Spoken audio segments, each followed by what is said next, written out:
Tambang Montaknak yang terabaikan dan jeritan tak terhingga dari para penambang yang hilang. Tambang Montaknak selalu menjadi tempat legenda yang bisu dan ketakutan yang terus membayangi, sebuah bayangan atas desa kecil yang pernah makmur karena mereka. Dahulu kala, tambang ini adalah jantung kota, sebuah labirin luas dari terowongan yang dalam di bawah tanah, tempat para penambang bekerja siang dan malam. Menarik mineral berharga yang menjadikan Montaknak sebuah komunitas yang makmur. Pria-pria dari seluruh penjuru datang untuk bekerja di sini. Tertarik oleh janji gaji yang baik dan kesempatan untuk menciptakan kehidupan yang lebih baik bagi diri mereka dan keluarga mereka. Namun, semuanya berubah pada suatu hari yang penuh takdir di musim dingin tahun 1892. Pagi itu dimulai seperti biasanya, dingin dan kelabu, dengan aroma tajam debu batu bara yang menggantung di udara. Para pria turun ke kedalaman bumi, suara ritmis pik dan palu mereka bergema di dinding batu. Itu adalah rutinitas mereka yang biasa, hidup yang penuh kerja keras, namun sesuatu yang mereka kenal baik. Mereka tidak tahu bahwa tanah di bawah mereka telah menjadi tidak stabil. Campuran gas yang mudah terbakar telah menumpuk di pori-pori sempit, menunggu sedikit saja percikan api untuk memicu semuanya. Kemudian, pada pukul 10.47 pagi yang tepat, bumi berguncang. Seluruh tambang dilanda ledakan begitu dahsyat hingga mengguncang jendela rumah-rumah di desa di atasnya. Suara menggelegar memenuhi udara, diikuti oleh awan tebal debu dan asap. Ketika debu akhirnya mereda, pintu masuk tambang tertimbun sepenuhnya.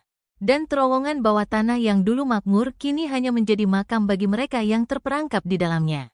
Setelah kejadian itu, ditemukan mayat puluhan di antaranya. Beberapa ditemukan dalam keadaan terpisah, tubuh mereka berserakan di antara reruntuhan, sementara yang lainnya terkubur dalam puing-puing, wajah mereka membeku dalam ekspresi teror. Kota itu, yang sudah terguncang oleh kehilangan, mengadakan pemakaman untuk para korban, namun kesedihan tidak bisa begitu saja dihapuskan. Kematian para penambang diselimuti misteri. Dan banyak yang percaya bahwa roh mereka terjebak dengan paksa di dalam perut bumi, terikat selamanya di tempat mereka meninggal. Tambang itu segera ditinggalkan setelah bencana itu. Namun cerita tentang roh-roh para penambang yang meninggal mulai menyebar hampir seketika. Tidak butuh waktu lama bagi penduduk setempat untuk mengklaim bahwa ada sesuatu yang tidak beres di Montaknak. Suara-suara aneh akan bergema keluar dari pintu masuk yang gelap pada malam-malam yang sunyi, jeritan lemah yang terbawa angin, terdengar seperti suara-suara pria yang telah mati di bawah. Penduduk desa yang sudah tua bercerita tentang bayangan-bayangan yang melintas di antara pepohonan sekitar tambang, sosok-sosok yang bergerak terlalu cepat untuk menjadi manusia. Menghilang ke dalam kegelapan seolah mereka adalah bagian darinya. Beberapa orang mengaku mendengar bisikan, suara lembut yang tampaknya datang entah dari mana. Namun tetap membawa rasa sakit dan kesedihan yang tak terbantahkan. Roh-roh penambang yang gelisah, kata mereka, masih bekerja, terus menggali di terowongan gelap. Terkutuk selamanya untuk mengulang momen terakhir mereka. Pada suatu malam yang sangat dingin, sekumpulan anak laki-laki lokal yang ingin membuktikan keberanian mereka saling menantang untuk memasuki tambang. Hanya dengan cahaya lentera yang berkedip-kedip untuk memandu mereka, mereka memasuki lorong gelap, jantung mereka berdebar dengan kegembiraan dan ketakutan.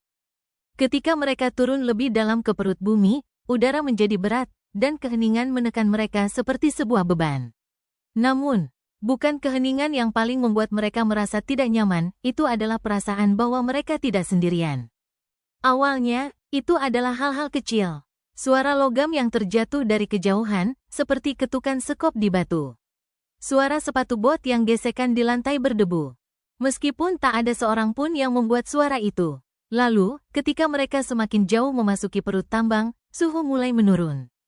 Dan mereka mulai mendengar sesuatu yang lain, sesuatu yang jauh lebih mengganggu. Suara geraman rendah menggema di terowongan, diikuti dengan suara, lemah tapi tak terbantahkan. Yang terdengar penuh penderitaan. Tolong, tolong bantu. Anak-anak itu membeku. Lentera mereka berkedip-kedip dan redup, menciptakan bayangan panjang yang menari-nari di dinding. Mereka berbalik, memandang ke terowongan gelap di belakang mereka. Namun tidak ada apa-apa di sana, tidak ada selain keheningan yang menekan dan perasaan semakin besar bahwa mereka sedang diawasi. Tepat ketika salah satu anak laki-laki itu melangkah maju dengan ragu, tanah di bawah kaki mereka bergetar, dan tambang itu seolah hidup dengan suara gemuruh yang dalam dan menakutkan. Seolah-olah bumi itu sendiri mengerang kesakitan. Tanpa berpikir panjang, mereka berlari kencang, kaki mereka membawa mereka kembali ke pintu masuk dengan kecepatan yang luar biasa. Suara langkah-langkah panik mereka bercampur dengan bisikan halus dari mereka yang telah pergi sebelumnya. Ketika mereka keluar ke dalam cahaya hari, mereka gemetar.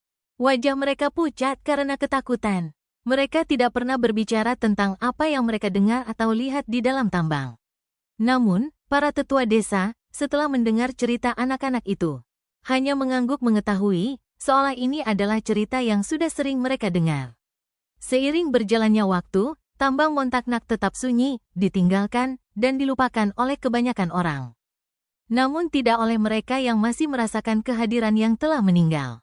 Tambang itu berdiri sebagai pengingat suram dari tragedi yang menimpa desa itu bertahun-tahun yang lalu. Beberapa jiwa berani yang masih mendekati terlalu dekat pada malam hari masih berbicara tentang kejadian aneh, tangan yang tak terlihat menyentuh mereka dalam gelap. Suara langkah kaki yang mengikut langkah mereka sendiri, dan perasaan tidak nyaman seakan-akan mereka sedang diawasi oleh mata yang telah lama tertutup. Dan kadang-kadang, ketika bulan tersembunyi di balik awan tebal dan angin berhenti, jika Anda mendengarkan dengan seksama, Anda bisa mendengarnya, jeritan lembut, naik dari kedalaman, terbawa angin. Para penambang Montaknak mungkin telah dimakamkan, tetapi roh mereka, tampaknya, tidak begitu mudah untuk mendapatkan kedamaian.